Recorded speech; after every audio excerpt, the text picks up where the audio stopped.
Welcome friends. இந்த வீடியோவில் TNSET மேத்தமெட்டிக்ஸில் பிடியில் லெக்ரான்ஜிஸ் ஈக்குவேஷன் யூஸ் பண்ணி எப்படி கொஸ்டின் சால்வ் பண்ணுறது அப்படிங்கிறத இந்த வீடியோவில் பார்க்க போகிறோம். முதல்ல லெக்ரான்ஜிஸ் ஈக்குவேஷன் என்னன்னு தெரிஞ்சுக்கலாம். அதாவது capital P into small P plus capital Q into small Q equal to R. இதானது லெக்ரான்ஜிஸ் ஈக்குவேஷன். இதில் capital P capital Q capital ஆருங்கிறதுனா is a function of X Y and Z. Small P and small கியூங்கிறது small பிங்கிறது doe Z by doe X, small கியூங்கிறது doe Z by doe Y. ஓகேங்களா? இப்போ இந்த Lagrange's ஈக்குவேஷனுடைய solution கண்டுபிடிக்கிறதுக்கு 3 step இருக்குது. அந்த 3 ஸ்டெப்பில் ஃபஸ்ட்டு ஸ்டெப் என்ன சார் அப்படின்னா ஆக்சிலரி ஈக்குவேஷன் முதல்ல எழுதணும். ஆக்சிலரி ஈக்குவேஷன் என்ன சொன்னால் dx by capital P equal to dy by capital Q equal to dz by capital R. இதானது ஆக்சிலரி ஈக்குவேஷன். இதில் capital P capital Q capital ஆருங்கிறது கிவன் ஈக்குவேஷனில் இருக்கிற function of X Y and Z. ஓகேங்களா? Substitute பண்ண பிறகு இந்த auxiliary ஈக்குவேஷன்ல இருந்து 2 சொல்யூஷன்ஸ் நம்ம கண்டுபிடிக்கணும். அந்த 2 சொல்யூஷன்ஸ் எப்படி எழுதலாம்னா ஃபர்ஸ்ட் சொல்யூஷனை u ஈக்குவல் டு ஏன்னு எழுதிக்கலாம், செகண்ட் சொல்யூஷனை v ஈக்குவல் டு பின்னு எழுதிக்கலாம். ஓகேங்களா? இப்போ கண்டுபிடிச்ச பிறகு இந்த யூவையும் வியும் கம்பேர் பண்ணி ஒரு ஃபங்க்ஷனாக நம்ம எழுதி ஈக்குவல் டு 0ன்னு போட்டு எழுதினோம்னா அதுதான் என்னது லெக்ரான்ஜிஸ் ஈக்குவேஷனுடைய solution. That is F of u v equal to 0 or u equal to phi of v. இந்த ஃபார்மேட்டில் எது வேணால் எழுதிக்கலாம். அப்படி எழுதணும் அப்படின்னா அதுதான் லெக்ரான்ஜிஸ் ஈக்குவேஷனுடைய சொல்யூஷன். இந்த u equal to phi of விங்கிறதையும் நம்ம மாற்றிடலாம். That is u equal to F of வின்னு போட்டாலும் லெக்ரான்ஜிஸ் ஈக்குவேஷனுடைய சொல்யூஷனாக நம்ம எழுதிக்கலாம். ஓகேங்களா? இதுதான் என்னது ப்ரொசீஜர். சரி, இப்போ இந்த ஆக்சிலரி ஈக்குவேஷன் சால்வ் பண்ணுறதுக்கு 2 மெத்தட் இருக்குது. ஃபர்ஸ்ட் மெத்தட் என்னன்னா method of grouping. Method of grouping என்ன சார் அப்படின்னா இப்போ ஆக்சிலரி ஈக்குவேஷன் எப்படி இருக்குது ds by capital P equal to dy by capital Q equal to dz by capital R. இப்போ இதில் ஏதாச்சும் 2 பேரை கம்பேர் பண்ணி செப்பரேட் பண்ணோம் அப்படின்னா நம்ம 2 சொல்யூஷன்ஸ் நம்ம கண்டுபிடிக்கலாம். அதாவது எப்படின்னா dx divide by p equal dy by divide by q. அது தனியாக எடுத்துட்டு சால்வ் பண்ணாலும் சால்வ் பண்ணி அதுலேருந்து u கண்டுபிடிக்கலாம். அப்படி dx divide by capital p dz divide by capital r அதை கம்பேர் பண்ணி ஒரு சொல்யூஷன் கண்டுபிடிக்கலாம். இல்லாட்டி dy by capital q equal dz by capital R அதை கம்பேர் பண்ணி என்ன பண்ணலாம் நம்ம சொல்யூஷன் கண்டுபிடிக்கலாம். அது மாதிரி 2 பேரோட சொல்யூஷன்ஸ் நம்ம கண்டுபிடிக்கணும். ஓகேங்களா? அந்த 2 பேரோட சொல்யூஷன்ஸை ஃபர்ஸ்ட் சொல்யூஷனை யூன்னு எழுதிக்கலாம், செகண்ட் சொல்யூஷனை வின்னு எழுதிக்கிறீங்க. எழுதின பிறகு F of U v equal to 0ங்கிற ஃபார்மெட்டில் நம்ம சப்ஸ்டிட் பண்ணோம்னா நமக்கு அந்த லெக்ரான்ஜிஸ் ஈக்குவேஷனுடைய சொல்யூஷன்ஸ் நம்ம எழுதலாம். இது என்னது method of grouping. Next method of multipliers. Method of multipliers என்னதுன்னா ஏதாவது 3 மல்டிப்ளேஸ் எடுத்துக்கணும். அந்த 3 மல்டிப்ளேஸ் எப்படி எடுக்கணும்னா அதாவது சப்போஸ் எல் எம் என்னு ஒரு 3 மல்டிப்ளேஸ் எடுக்கிறோம்னு வச்சுக்கோங்க. இப்போ ஆக்சிலரி ஈக்குவேஷனோட நம்ம என்ன பண்ணணும் மல்டிப்ளை பண்ணணும். அது எல்லோட ஃபர்ஸ்ட் டேர்மை மல்டிப்ளை பண்ணணும் ப்ளஸ் எம்மோட செகண்ட் டிஒயை மல்டிப்ளை பண்ணணும். அடுத்தது என்னோட தேர்ட் டேர்ம் டிஜெட்டை மல்டிப்ளை பண்ணிவிட்டு அதே மாதிரி டினாமினேட்டர் இருக்க எல்லோட பி எம்மோட கியூவு என்னோட ஆர் மல்டிப்ளை பண்ணி ஆட் பண்ணோம் அப்படின்னா இந்த மாதிரி ஃபார்மெட்டில் இந்த ஈக்குவேஷன் எக்ஸ்டெண்ட் ஆயிடுது. இதுக்கப்புறமேட்டு இதில் இருக்க டினாமினேட்டர் 0 வர மாதிரி எல்எம்என் எடுக்கணும். ஓகேங்களா? எல்எம்என் எடுத்தோம் அப்படின்னா நம்ம என்ன பண்ணலாம் நியூமரேட்டர் வேல்யூ நம்ம 0ன்னு எடுத்துக்கலாம். இதுதான் procedure. L D X plus M D Y plus N D Z equal to 0ன்னு நம்ம எழுதிக்கலாம். இதுக்கப்புறமேட்டு என்னது அப்படின்னா இதை நம்ம எந்த ஃபார்மெட்டில் இருக்குது அப்படின்னா எக்ஸாக்ட் டிஃபரன்ஷியல் ஈக்குவேஷன் ஃபார்மெட்டில் இருக்குது. இதுக்கப்புறம் நீங்கள் இன்டெகிரேஷன் பண்ணீங்க அப்படின்னா ஒரு சொல்யூஷன் நமக்கு கிடச்சிரும். இதே மாதிரி இன்னொரு மல்டிப்ளேஸ் எடுத்து நம்ம என்ன பண்ணணும் இன்னொரு சொல்யூஷன் கண்டுபிடிக்கணும். இதுதான் என்னது மெத்தட் ஆஃப் மல்டிப்ளேயர்ஸ். ஓகேங்களா? சரி, இதில் இருக்க எல்எம்என்னுங்கிறது என்னதுன்னா லெக்ரான்ஜிஸ் மல்டிப்ளேயர் அப்படின்னு நம்ம சொல்லுவோம். ஓகேவா? இப்போ ஒரு 2 ப்ராப்ளம் பார்க்கலாம். First problem the general integral of the Lagrange's equation zxp minus yq equal to Y square minus X square is அப்படின்னு சொல்லிட்டு ஒரு லெக்ரான்ஜிஸ் ஈக்குவேஷன் கொடுத்துட்டு அதனுடைய ஜென்ரல் இன்டெக்ரல் கேட்டுருக்காங்க. General integral general solution. ஓகேங்களா? அதுக்கு ஒரு 4 ஆப்ஷன் கொடுத்துருவாங்க. இந்த 4 ஆப்ஷனும் பாருங்க எல்ஹெச் சைடில் எல்லாத்துலேயுமே சேமாக தான் இருக்குது. அது x square plus y square plus z square தான் இருக்குது. ஆர்ஹெச்எஸ் மட்டும் தானே இருக்குது, மாறி மாறி இருக்குது. இப்போ இதில் ஏதாச்சும் ஒரு பார்ட் நம்ம கண்டுபிடிச்சிட்டோம் அப்படின்னா நம்ம ஆன்சர் கண்டுபிடிச்சிடலாம். இப்போ சப்போஸ் இதில் இருக்க இந்த ஆர்ஹெச்எஸ் பார்ட்டில் இருக்க இந்த பார்ட் மட்டும் நம்ம கண்டுபிடிச்சிட்டோம்னு வச்சுக்கோங்க, அதுதான் கண்டிப்பாக ஆன்சராக இருக்கும். ஓகே, இப்போ என்ன பண்ணுறோம் முதல்ல கிவன் ஈக்குவேஷன் எழுதிடலாம். இப்போ கிவன் ஈக்குவேஷன் எழுதின பிறகு இது லெக்ரான்ஜிஸ் ஈக்குவேஷன் ஃபார்மெட்டில் இருக்கானா இல்லை. ஏன்னா லெக்ரான்ஜிஸ் ஈக்குவேஷன் ஃபார்மெட் என்னது capital P into small P plus capital Q into small Q equal to capital ஆருங்க தான் அது லெக்ரான்ஜிஸ் ஈக்குவேஷன். ஆனால் இங்கே அது மாதிரி இல்லை. ஆனால் இதை உள்ளார மல்டிப்ளை பண்ணுங்க என்ன ஆகும் எக்ஸிஜெட் இன்ட்டு ஸ்மால் பின்னு வந்துடும். அடுத்தது minus Y Z into small கியூன்னு வந்துடும் equal to Y square minus X square வந்துடும். ஓகேங்களா? இப்போ ஸ்மால் பிக்கு முன்னாடி இருக்கிறது கேபிட்டல் பி, தட் இஸ் பியோட வேலை என்னது எக்ஸிஜெட். அதே மாதிரி ஸ்மால் கியூக்கு முன்னாடி இருக்கிறது கேபிட்டல் கியூ. இப்போ கேபிட்டல் கியூங்கிறது minus Y Z. Next equal ரைஸில் இருக்கிறது capital R, that is Y square minus X square எழுதியாச்சு. ஓகேங்களா? இப்போ capital P capital Q capital ஆர்ங்கிறது கிவன் ஈக்குவேஷன் வந்து நம்ம எழுதியாச்சு. இப்போ இது சொல்யூஷன் கண்டுபிடிக்கணும் அப்படின்னா ஃபஸ்ட் என்ன பண்ணணும், ஆக்சிலரி ஈக்குவேஷன் எழுதணும். ஓகேங்களா? ஆக்சிலரி ஈக்குவேஷன் என்னது, D X by capital P equal D Y by capital Q equal D Z by capital R. இப்போ சப்ஸ்டியூட் பண்ணுங்க. கேபிட்டல் பியோட வேல்யூ என்னது, எக்ஸ் இஜெட், கேபிட்டல் கியூட value minus Y Z, capital ஆரோட value Y square minus X square. ஓகேங்களா? இப்போ இதில் method of grouping use பண்ண போகிறோம், மெத்தட் ஆஃப் மல்டிப்ளேஸும் யூஸ் பண்ண போகிறோம். இப்போ டிஎக்ஸ் பை எக்ஸ் இஜெட்டை ஒன்றுன்னு வச்சுக்கலாம், டிஒய் பை மைனஸ் ஒய் இஜெட்டை ரெண்டுன்னு வச்சுக்கலாம், dz by y square minus x கூட 3ன்னு வச்சுக்கலாம். ஓகேங்களா? இப்போ ஃபர்ஸ்ட் ரெண்டு ஈக்குவேஷன் மட்டும் கம்பேர் பண்ணுவோம். மெத்தட் ஆஃப் குரூப்பிங்கில் இந்த இதை இப்போ போட போகிறோம். என்ன பண்ணலாம், dx by x z equal to dy by minus Y z. இது ரெண்டுத்துலையும் காமன் என்ன இருக்குது, இஜெட் கேன்சல் ஆகிடும். இப்போ நெக்ஸ்ட் என்ன பண்ணலாம், டிஎக்ஸ் பை எக்ஸ்னு வந்துடும் equal to minus D Y by ஒய்னு வந்துடும். இப்போ எக்ஸெல்லாம் ஒரு பக்கம் இருக்குது, ஒய்யெல்லாம் ஒரு பக்கம் இருந்தால் என்ன பண்ணுவோம், வேரியபிள் செப்பரேட் மெத்தடில் இன்டெகிரேட் பண்ணி ஆன்சர் போடுவோம். இப்போ இன்டெகிரேட் பண்ணுங்கள், இன்டெகிரல் டிஎக்ஸ் பை எக்ஸ்னு வந்துடும் மைனஸ் இன்டெகிரல் டிஒய் பை ஒய்னு வந்துடும். இன்டெகிரல் ஆஃப் டிஎக்ஸ் பை எக்ஸ்னா வந்து லாக் எக்ஸ், அதே மாதிரி ஆர்ஹெச்எஸ்ல இருக்கும் minus log Y plus constant term log சி1னு எடுத்துக்கலாம். ஓகேங்களா? சரி, இப்போ இந்த மைனஸ் லாக் ஒய் ஆப்போசிட்ல கொண்டு வந்தோம்னா ப்ளஸ்னு வந்துடும். இப்போ log X plus log Y equal to log சி1 வந்துடும்.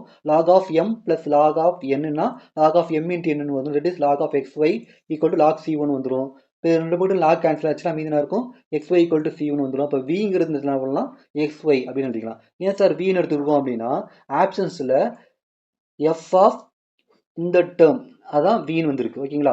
சரி, இதில் எஃப் ஆஃப் எக்ஸ் ஒய்ங்கிற டேர்மு ஆப்ஷன் சியில் தான் இருக்குது. அப்போ கண்டிப்பாக ஆப்ஷன் சி தான் இது கரெக்டான ஆன்சராக இருக்கும். இப்போ கண்டிப்பாக யூவோட வேல்யூ எப்படி இருக்கும் அப்படின்னா x square plus y square plus z square தான் இருக்கும். சரி, இப்போ யூவோட வேல்யூ ஃபைண்ட் அவுட் பண்ணலாம். யூவோட வேல்யூ எப்படி ஃபைண்ட் அவுட் பண்ணுறோம் அப்படின்னா, இந்த இடத்துல மெத்தட் ஆஃப் மல்டிப்ளேஸ் நம்ம யூஸ் பண்ணிக்கலாம். மெத்தட் ஆஃப் மல்டிப்ளேஸ் எப்படி யூஸ் பண்ணுறது அப்படின்னா, முதல்ல capital P capital Q capital ஆர்னு எழுதிட்டு இதோட எதை மல்டிப்ளை பண்ணி ஆட் பண்ணோம்னா 0 வரும் நம்ம பார்க்கணும். இப்போ ஃபஸ்ட்டு என்ன இருக்குது, எக்ஸ் இஜெட் இருக்குது. சரி, இதோட எக்ஸை மல்டிப்ளை பண்ணி பார்த்துக்கலாம். அதே மாதிரி மைனஸ் ஒய் இஜெட்னு இருக்குது, ஒய்யை மல்டிப்ளை பண்ணி பார்த்துக்கலாம். இங்கே இருக்குது y square minus X square இருக்குது, எது இல்லைன்னா இஜெட் இல்லை. இப்போ இஜெட்டோட மல்டிப்ளை பண்ணுங்கள். இப்போ மல்டிப்ளை பண்ணணும் ஆகும், அதாவது எக்ஸ் ஒய் இஜெட்டுங்கிறது மல்டிப்ளேஷன் எடுத்துக்கிட்டோம் அப்படின்னா ஆக்சிலரி ஈக்குவேஷனோட மல்டிப்ளை பண்ணுறீங்க, X into D X plus Y into dy plus Z into D Z. அதே மாதிரி டினாமினேட்டரையும் X into X Z plus Y into minus Y Z plus Z into Y square minus X square போடுறீங்க. இப்போ Lagrange multiplier எப்படி கண்டுபிடிக்கணும் அப்படின்னா, denominator value இந்த இடத்துல 0 வரணும். அப்போ அது மாதிரி கண்டுபிடிக்கணும். இப்போ முதல்ல எக்ஸ் ஒய்ஜெட்னு எடுத்ததுனால இதை சிம்பிளை பண்ணுங்கள். சிம்பிளை பண்ணும்போது கண்டிப்பாக என்ன ஆகும் அப்படின்னா, டினாமினேட்டர் எல்லா டேர்முமே கேன்சல் ஆகி கண்டிப்பாக 0 வந்துடும். இப்போ ஆன்சர் என்னதுன்னா X D X plus Y D Y plus Z D Z by 0ன்னு வந்துருச்சு. இப்போ இந்த மாதிரி 0 வந்துச்சு அப்படின்னு என்ன சொல்லியிருப்போம், நியூமரேட்டர் வேல்யூ 0 நம்ம எழுதிப்போம். Therefore X D X plus Y D Y plus Z D Z equal to 0ன்னு எழுதியாச்சு. இதுக்கப்புறமேட்டு என்ன பண்ணுறீங்க, இன்டெகிரேஷன் பண்ணுங்கள். இன்டெகிரேஷன் பண்ணாலும் இன்டெகிரல் எக்ஸ் டிஎக்ஸ்னு வந்துடும், ஆன்சர் அது x square by 2 plus integral y டிவின்னு வரும், ஆன்சர் அது y square by 2 integral z டிஇஜெட்னு வந்துடும், ஆன்சர் அது z square by 2 equal to ஒரு கான்ஸ்டன்ட் டேர்ம் வரணும். அந்த கான்ஸ்டன்ட் டேர்ம் C2 by 2ன்னு எடுத்துக்கலாம். ஏன் சார் 2 டினாமினேட்டர் போட்டிருக்கோம் அப்படின்னா, இங்கே எல்லாத்துலேயுமே என்ன இருக்குது, டினாமினேட்டரில் 2 இருக்குது. அப்போ என்ன பண்ணலாம், இந்த 2 கேன்சல் ஆச்சு அப்படின்னா மீதி என்ன இருக்கும், x square plus y square plus z square equal to C2ன்னு வந்துடும். இந்த x square plus y square plus z square இருந்தால் என்னது யூ. அப்போ ஜென்ரல் சொல்யூஷன் என்ன சார்னா, x square plus y square plus z square equal to F of x comma f of X y. ஓகேங்களா? அப்போ இது ஆப்ஷன் எதில் சார் இருக்குது அப்படின்னா, ஆப்ஷன் நம்பர் சியில் தான் இருக்குது. இதுதான் நம்மளுடைய கரெக்டான ஆன்சர். நெக்ஸ்ட் கொஸ்டின் என்னென்னு பார்க்கலாம். Next question, the general solution of the PDE y minus z into dou z by dou x plus z minus x into dou z by dou y equal to x minus y ன்னு இருக்கு. அதாவது partial differential equation கொடுத்துட்டாங்க, அதனோட general solution கொடுத்துருவாங்க. இந்த partial differential equation எந்த ஃபார்மெட்டில் இருக்குன்னா லக்ராஞ்சிஸ் equation ஃபார்மெட்டில் தான் இருக்குது. ஆனால் dou z by dou x dou z by dou y கொடுத்ததுனால அது நம்ம என்ன பண்ணலாம், ஸ்மால் p ஸ்மால் qன்னு எழுதிக்கலாம். சரி, இப்போ ஜென்ரல் கிவன் ஈக்குவேஷன் எப்படி மாறுது, y minus z into small p plus z minus x into small q equal to x minus y ன்னு வந்துருச்சு. ஓகேங்களா? இதில் கேபிட்டல் பிங்கிறது என்னது, ஸ்மால் பிக்கு முன்னாடி இருக்கிறது capital P, that is y minus z.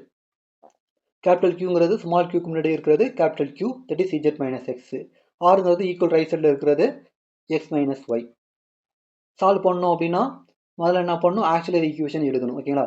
Auxiliary equation எப்படி எழுதுவீங்க, dx by capital P equal dy by capital Q equal dz by capital R. Substitute பண்ணுங்க. dx by y minus z equal dy by z minus x equal to dz by x minus y. ஓகேங்களா? இப்போ இதில் capital P capital Q capital ஆரில் எல்லாத்துலேயுமே என்ன இருக்குது அப்படின்னா middle minus இருக்குது. சரி, இப்போ இந்த இடத்துல ரெண்டுத்துலேயுமே லெக்ராஞ்சஸ் மல்டிப்ளை யூஸ் பண்ண போகிறோம். முதல்ல capital P capital Q capital R இது மாதிரி எழுதிக்கங்க. முதல்ல இதில் இருக்க எல்லா டேர்முமே ஆட் பண்ணி பாருங்கள். ஆட் பண்ண 0 வந்துச்சு அப்படின்னா 1 1 1ங்கிறது கண்டிப்பாக லெக்ராஞ்ச் மல்டிப்ளையராக இருக்கும். இன்னொன்று, இந்த டேர்மில் எது வேரியபிள் இல்லையோ அதை மல்டிப்ளை பண்ணிவிட்டு ஆட் பண்ணி பாருங்கள். டினாமினேட்டர் 0 வந்துச்சுன்னா அப்படின்னா அதுதான் என்னது இன்னொரு மல்டிப்ளையராக இருக்கும். இதுதான் பேசிக் ரூல். ஓகேங்களா? First y minus z z minus x x minus ஒய்னு இருக்குது. இது எல்லாத்தையுமே ஆட் பண்ணுங்கள். என்ன ஆகும்? Plus x minus x cancel ஆகிடும், plus z minus z cancel ஆகிடும், plus y minus y cancel ஆகிடும். அப்போ 1,1,1ங்கிறது ஒரு மல்டிப்ளையரை நம்ம எடுத்துக்கலாம். ஃபஸ்ட்டு அடுத்தது, ஒவ்வொரு வேல்யூலுமே ஒரு வேரியபிள் இல்லாமல் இருக்குது. அதாவது y மைனஸ் z எக்ஸ் இல்லை, அப்போ எக்ஸால் மல்டிப்ளை பண்ணுங்கள். z மைனஸ் எக்ஸில் ஒய் இல்லை, அப்போ ஒய்யால் மல்டிப்ளை பண்ணுங்கள். எக்ஸ் மைனஸ் ஒய்யில் z இல்லை, அப்போ z மல்டிப்ளை பண்ணுங்கள். மல்டிப்ளை பண்ணி ஆட் பண்ணாலும் என்னாகும்? 0ன்னு வரும். அப்போ எக்ஸ் பை இஜெட்டுங்கிறது இன்னொரு மல்டிப்ளையரை நம்ம எடுத்துக்கலாம். சரி, இப்போ இந்த இடத்துல என்ன பண்ண போகிறோம்? ரெண்டு சொல்யூஷன் கண்டுபிடிக்கிறதுக்கு ரெண்டு லெக்ராஞ்சஸ் மல்டிப்ளையர் யூஸ் பண்ண போகிறோம். இப்போ ஃபஸ்ட்டு என்ன பண்ண போகிறோம்? Taking the Lagrange's multiplier are 1 1 1 we get அப்படின்னு எழுதிட்டு இந்த ரேஷியோவை சேஞ்ச் பண்ண போகிறோம். அதாவது 1 1 1 அது எல்லாத்தையுமே ஃபஸ்ட்டு நியூமரேட்டரில் மல்டிப்ளை பண்ணி ஆட் பண்ணுங்கள். அதே மாதிரி 1 1 1ங்கிறத டினாமினேட்டரோட மல்டிப்ளை பண்ணி ஆட் பண்ணிங்க அப்படின்னா ஆன்சர் ஆகும் dx plus dy plus dz வந்துடும். டினாமினேட்டரில் y minus z plus z minus x plus x minus ஒய்னு வந்துடும். இது எல்லாத்தையுமே ஆட் பண்ணால் டினாமினேட்டர் வேல்யூ 0 வந்துருச்சு. இப்போ நியூமரேட்டரில் டிங்கிறது காமனாக இருக்கிறதுனால d into x plus y plus zன்னு வந்துருச்சு. ஓகேங்களா? இப்போ டினாமினேட்டர் 0 வந்துச்சுன்னா ப்ரொசீஜரில் என்ன சொல்லியிருந்தோம்? நியூமரேட்டர் வேல்யூ 0ன்னு சொல்லியிருந்தோம். அப்போ அதே மாதிரி d of x plus y plus z equal to 0ன்னு எழுதிட்டு இதுக்கப்புறமேட்டு என்ன பண்ணுறீங்க? இன்டெகிரேஷன் பண்ணுறீங்க. இன்டெகிரேஷன் பண்ணால் என்ன பண்ணலாம்? இன்டெகிரல் ஆஃப் dxன்னு என்ன பண்ணுவீங்க? எக்ஸ்னு போடுவீங்க. இந்த இடத்துல எக்ஸுக்கு பதிலாக இருக்குது எக்ஸ் ப்ளஸ் ஒய் ப்ளஸ் இஜெட்னு இருக்குது. இப்போ ஆன்சர் ஆகலாம் x plus y plus z equal to some constant, அந்த கான்ஸ்டன்ட்டில் ஏன்னு வச்சுக்கலாம். அப்போ விங்கிறது இங்கே என்னன்னா எக்ஸ் ப்ளஸ் ஒய் ப்ளஸ் இஜெட்னு எடுத்துக்கலாம். ஏன் சார் அந்த இடத்துல வின்னு எடுத்துருக்கோம் அப்படின்னா ஆப்ஷன்ஸில் பார்த்தீங்க அப்படின்னா வி இருக்கிற இடத்துல தான் x plus y plus z இருக்குது. அதனால் ஃபஸ்ட்டு இப்போ இது ஆன்சராக இருக்கணும் அப்படின்னா இதில் இருக்க RHS spot that is u value x square plus y square plus z ஸ்கொயர்னு வரணும். சரி, அது வர தான் நம்ம செக் பண்ணலாம். இப்போ என்ன பண்ண போகிறோம்? செகண்ட் மல்டிப்ளேயர் யூஸ் பண்ண போகிறோம். செகண்ட் மல்டிப்ளேயர் இப்போ நம்ம என்ன சொல்லியிருந்தோம்? எக்ஸ் ஒய் இஜெட்னு நம்ம சொல்லியிருந்தோம். ஓகேங்களா? சரி, அதை என்ன பண்ணுறோம்? ஆக்சுவல் ஈக்குவேஷனுடைய நியூமரேட்டரில் மல்டிப்ளை பண்ணணும். இப்போ எக்ஸ் இன்ட்டு டிஎக்ஸ் plus Y into dy plus Z into டிஎஜெட்னு வந்துடும். அதே மாதிரி எக்ஸ் ஒய் இஜெட்டை டினாமினேட்டர் இருக்கிற ஒவ்வொரு டேர்மோட மல்டிப்ளை பண்ணி ஆட் பண்ண ஆகும் அப்படின்னா x into y minus z plus y into z minus x plus z into x minus y வந்துடும். இப்போ டினாமினேட்டர் டேர்ம் உள்ளார மல்டிப்ளை பண்ணி சிம்பிளை பண்ணிங்க அப்படின்னா டினாமினேட்டர் டேர்மு 0ன்னு வந்துடும். இப்போ டினாமினேட்டர் 0 வந்துச்சு அப்படின்னா நியூமரேட்டர் என்ன பண்ணலாம்? 0 எடுத்துக்கலாம். therefore x dx plus y dy plus z dz equal to 0 வந்துருச்சு. இதுக்கப்புறம் என்ன பண்ணுறீங்க? இன்டெகிரேஷன் பண்ணுறீங்க. x dx இன்டெகிரேஷன் பண்ணால் x square by 2 வந்துடும். y dy இன்டெகிரேஷன் பண்ணால் y square by 2 வந்துடும். z dz இன்டெகிரேஷன் பண்ணால் z square by 2 வந்துடும். ஒரு கான்ஸ்டன்ட் டேர்ம் இங்கே என்ன பண்ணிடுறோம்? b by 2 எடுத்துக்கலாம். டினாமினேட்டருக்கு அந்த 2 கேன்சல் ஆகிடும். ஆன்சர் ஆகுதுன்னா x square plus y square plus z square equal to பின்னு வந்துருச்சு. இப்போ இதில் யூங்கிறது என்னன்னா x square plus y square plus z square. இப்போ சொல்யூஷன் எப்படி எழுதுனது? U equal to F of வின்னு எழுதணும். That is x square plus y square plus z square equal to F of v, that is x plus y plus z. இது option number என்ன சொல்லியிருந்தோம்? Already நம்ம guess பண்ணது தான். என்னது? Option number C. இதுதான் இதனுடைய கரெக்டான ஆன்சர். தேங்க்யூ.